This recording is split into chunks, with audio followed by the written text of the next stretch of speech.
Hey everybody, Sakani here. In today's video, we're going to be solving this integral, integration 0 to pi over 2 of x plus sine x over 1 plus cos x dx.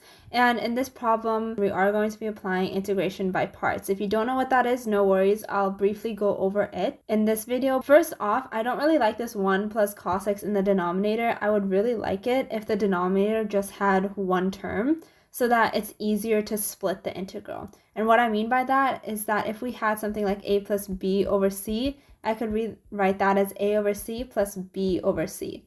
And with the integral, it would just be something like that. So I think these two integrals would be easier to solve, but we can only do that when this is just one term. But it's not, it's actually two terms. In order to do that, we're going to be using this special trig identity. So this is our trigonometric identity. Cos 2x is equal to 2 cos square x minus 1. And you might be saying, well, how is this related to this at all? Well, because we can rearrange it a little bit. So let's take 1 to the other side. So we're left with 1 plus cos 2x is equal to 2 cos squared x. And we can see that this and this, they're kind of similar, except for the fact that this is an x and this is 2x. So in order to compensate for that, we need to make this an x. No worries. We can just write 1 plus cos x is equal to 2 cos squared x over 2. And that's because this term is double of this term, and over here, same thing, this term is double of this term. So now we can substitute this in for this. So the new integral will be, now we can rewrite this into two integrals. So I'm going to do that right now. All right, so I've broken it apart into two integrals.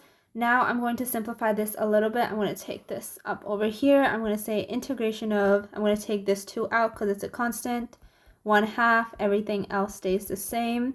And I know that 1 over cos squared x over 2 is just secant squared x over 2 dx. I'm also going to take a 2 out from over here, so that becomes 1/2 integration 0 to pi over 2 sine x over cos squared x over 2 dx. Just a little hint, we're going to be applying integration by parts over here, but I don't want to do that just yet. I actually want to focus on simplifying this because I know there's a relationship between sine and cos, and that is sine x over cos x is equal to tan x. But the thing over here, we can't apply that because we have a sine x, but we have a cos x over 2. So we need a way to get sine x over 2, so that sine x over 2 over cos x over 2 will result in tan x over 2. So how do we bring sine x over 2 up in the numerator?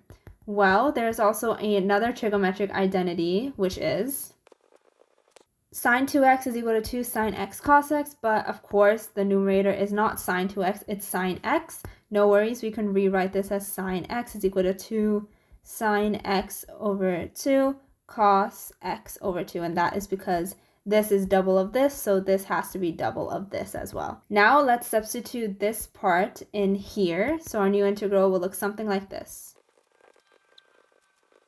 All right, that is our new integral. And I know that this 2 and this 2 can cancel out. I also know that this is tan x over 2, and this is just 1. So we simplified a lot actually, and I'm going to rewrite this integral. So we're left with tan x over 2 for the last integral. Now for integration by parts for this first integral. So I'm going to go ahead and take a new page and we'll explain integration by parts over there. So for integration by parts, I'm going to explain it really briefly. For integration by parts to occur, we do need two functions in an integral. That's pretty straightforward. We have this function and then we have this function right over here. But the main takeaway is to say which one is the first function and which one is the second function, because choosing those is the main problem over here. If we choose x as a first function and secant squared x as a second function, that could either simplify this integral further or it can complicate it more.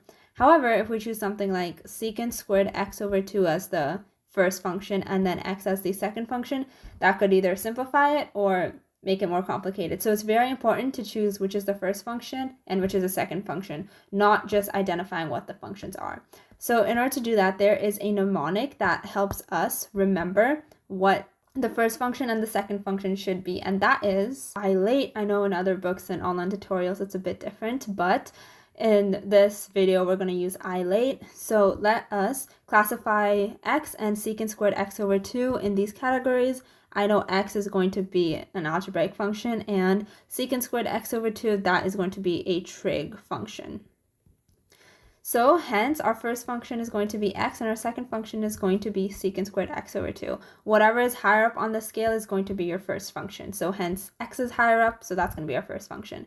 Now we can rewrite this as the first function times integration of the second function dx minus integration of the derivative of the first function, so d over dx of our first function, times the integration of the second function once again, dx, close that, dx. So once again, to recap, our first function, integration of the second function, minus derivative of the first function, times the integral of our second function. And let's do that as well. And then dx, note that these are brackets, meaning that after you solve this integral, you still have to solve another integral. So they're basically an integral of an integral, just to point that out. All right, now we can start simplifying. So I know that integration of secant squared x over 2 is just 2 tan x over 2. Next we have minus, this right over here is just going to be 1 times the integral of secant squared x over 2 dx. Lucky for us, we already solved that, which is 2 tan x over 2 dx. I am going to worry about the bounds a bit later. I want to first simplify this, then we'll bring back the bounds.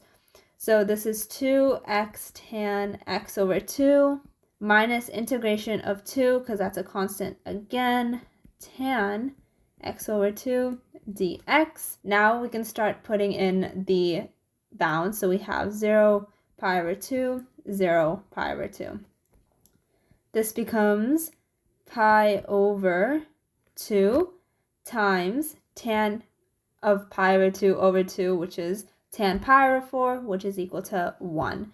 And then minus 0 times tan 0 is just 0, so we're just left with that. And I'm going to leave this.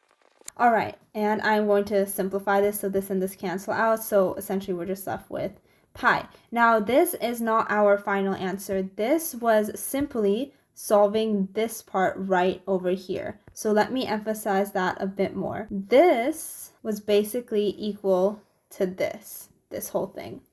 So of course that is not our final answer just yet. Now from over here, we can substitute this in for this. And what do I mean by that? Well, I mean that we can have 1/2, which is that 1/2 over here.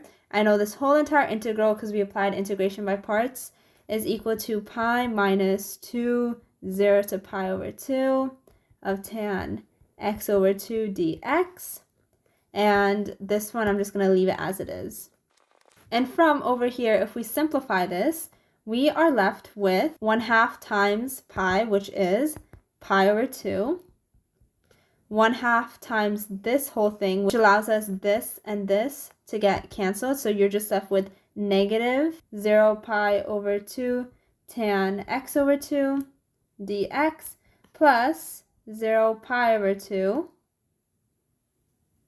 tan x over 2 dx. And this term corresponds to this term, and you could see that this term and this term cancel out. So our final answer is just going to be pi over 2, because those two terms canceled, and that was very convenient for us. So this is our final answer.